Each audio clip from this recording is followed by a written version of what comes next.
గోర్లు బాగా బలిసిపోయి ఈరోజు చూసుకుంటున్నాయి ఈ కదిరించాలి. రోజు రాగజావే కొంటున్నాం. ఉల్లి దోశ తెచ్చుకుంటేనే ఈ పొట్ల మిగిలింది. ఆసుపత్రికి తీసుకెళ్తేనే జనాలు సరిగ్గా ఉన్నారు. ఈ తాబేళ్ళకి రోజు తాళం చేయించాలట. మందు పంపకాలు చూస్తేనే కానీ ఇక్కడ జ్యూస్ పంపకాలు చేస్తున్నారు నలుగురికి సమానంగా. తాగిన తర్వాత మా అల్లుడు ఒక బిస్కెట్ ఇచ్చిడి.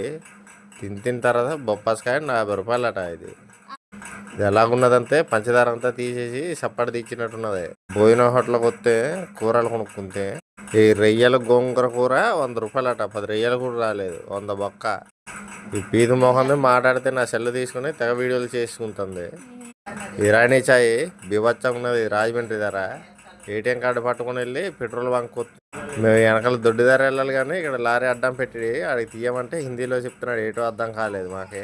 ఫ్రూట్ సలాడ్ కొనుక్కుంటే ఇంటికి వెళ్ళి తింటాం. అది నేను ఇచ్చేటప్పటికి ఇంటి దగ్గర పిజ్జా ఉండేది.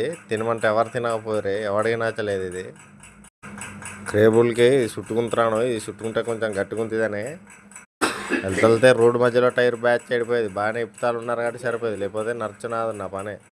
ఈ రాజమండ్రి ఈ గుడి చాలా ఫేమస్. ఇది ఏటో చెప్పుకుంటే ఈ హాస్పిటల్కి ఇంచుకి రోజుకి 2-3 సార్లు అయినా వస్తున్నాను ఈ మెడికల్ షాప్కి. రాత్రికి మజ్జిగైనా టిఫిన్ పొట్లాలు తింటున్నాయి ఉంటున్నావు.